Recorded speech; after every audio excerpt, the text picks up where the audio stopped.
Income tax की return को file करते समय 26 एएस को चेक करना कितना इंपॉर्टेंस है, लाइव एग्जांपल में देखेंगे। फ्रेंड्स, ये मेरे इनकम टैक्स रिटर्न में जो मेरे एम्प्लॉयर ने या दूसरे पर्सनों ने जो टीडीएस काटा है उसकी डिटेल दिख रही है। यहाँ पर 32,000 और 30,000 का अमाउंट आ रहा है। अब इसी में हम लोग 26 एएस को चेक करते हैं आपके सामने लाइव। ई फाइल में जाऊंगा इनकम टैक्स रिटर्न में और व्यू 26 एएस पर क्लिक करूंगा।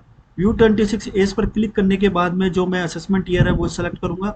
असेसमेंट ईयर सेलेक्ट करूंगा, इसके लिए सबसे पहले यहाँ पे प्रोसीड कर देना है। प्रोसीड करने के बाद में असेसमेंट ईयर सेलेक्ट करना है।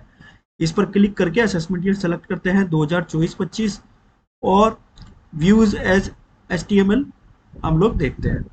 जब व्यू एंड डाउनलोड पर क्लिक करूंगा तो नीचे आकर मैं यहाँ पर देखूंगा और यहाँ पर आप देखिए 32, 39, 16,000, 4787 ऐसे करके मेरे को टीडीएस का अमाउंट दे रहा है। जबकि जो मेरा टीडीएस रिफ्लेक्ट हो रहा है वो कितना हो रहा है 62,000। जब मैंने इसको एक्सेल में वर्किंग की, अब एक्सेल में वर्किंग करने के लिए आपको क्या करना पड़ेगा, जो ट्रेसेस की साइड है उस पर जो व्यू एज HTML किया है उसको टेक्स्ट कर दीजिए और व्यू एंड डाउनलोड पर क्लिक कर दीजिए। व्यू एंड डाउनलोड पर क्लिक करेंगे तो आपके सामने ऐसी फाइल ओपन होगी। इसको ओपन करने के लिए आपको जो पासवर्ड है वो आपका डेट ऑफ बर्थ होगा। इसको ओपन करने के बाद में ये नोटपैड में इस तरीके से दिखेगी, इसको जस्ट कॉपी कर लेना है। कॉपी कर लेने के बाद में इसको एक्सेल के अंदर आपको पेस्ट कर देना है। जब पेस्ट करोगे तो कुछ इस तरीके का दिखेगा। इसको बस जस्ट सिंपली आपको सेलेक्ट करना है। सेलेक्ट करने के बाद में डेटा पर जाना है। डेटा में टेक्स्ट टू कॉलम करना है। टेक्स्ट टू कॉलम में डीलिमिटेड को सेलेक्ट कर लो। डीलिमिटेड पर सेलेक्ट करके नेक्स्ट में आ जाओ। नेक्स्ट में आने के बाद में अब आपको क्या करना है कि देखिए यहाँ पर ये सेपरेटेड हो रही है इससे, तो आपको जस्ट अदर में जो है आपको ये डाल देना है। जो अभी हम लोग ये साइन डालेंगे, ये वाला साइन आपको यहाँ पे डाल देना है।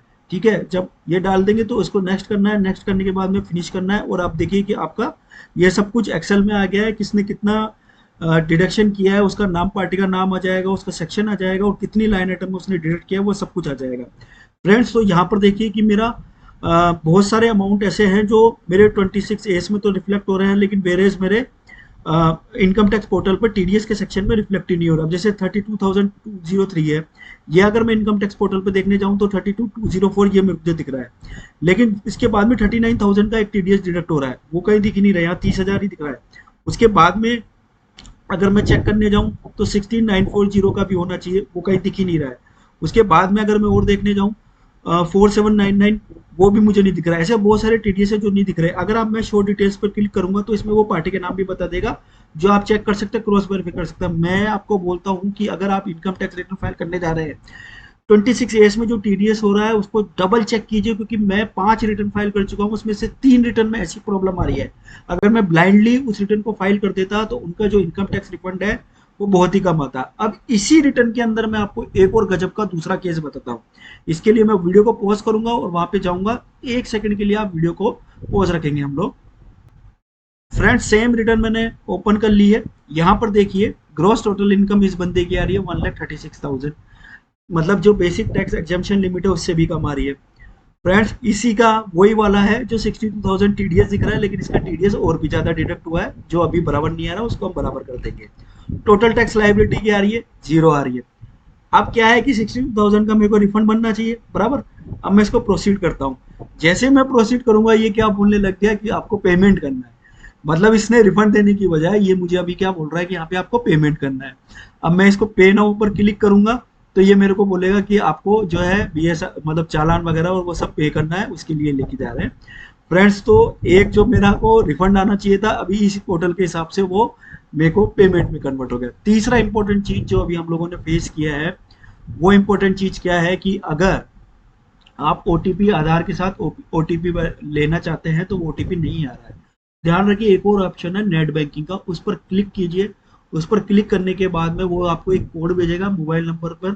उस कोड को जस्ट मेंशन कर दीजिए और आपकी रिटर्न ई वेरीफाई हो जाएगी। ध्यान रखिए, रिटर्न प्रोसेस करने के बाद में उसको ई वेरीफाई कीजिए। फिजिकल सबमिशन की कोई रिक्वायरमेंट नहीं है, क्योंकि अननेसेसरी में वो टाइम लेगा और विद इन 30 डेज के अंदर अंदर आपको उसका ई वेरीफाई करवाना ही होगा। फ्रेंड्स, ये सब चीजें हैं। रिटर्न फाइल करते समय 26 एएस को देख लीजिए, ई वेरीफाई कर लीजिए। इस तरीके की मिस्टेक जो मैंने बताई अगर वो कुछ आ रही है तो रिटर्न फाइल करने के लिए जल्दबाजी मत कीजिए। उसके साथ साथ ही आपका जो बैंक अकाउंट है उसको डबल क्रॉस चेक कर लीजिए, क्योंकि लास्ट टाइम बहुत सारे ऐसे रिफंड थे जो इनकम टैक्स डिपार्टमेंट तो रिलीज कर दिए, लेकिन आपके बैंक अकाउंट में नहीं आ रहे थे और फिर अननेसेसरी में रिफंड रेक्टिफिकेशन की आपको रिक्वेस्ट डालनी पड़ेगी और वो थोड़ा सा टाइम कंज्यूमिंग हो जाएगा। अपने बैंक अकाउंट को डबल क्रॉस चेक कर लीजिए। वीडियो अगर अच्छा लगा हो तो लाइक शेयर सब्सक्राइब करें। टिल देन जय हिंद जय भारत, धन्यवाद।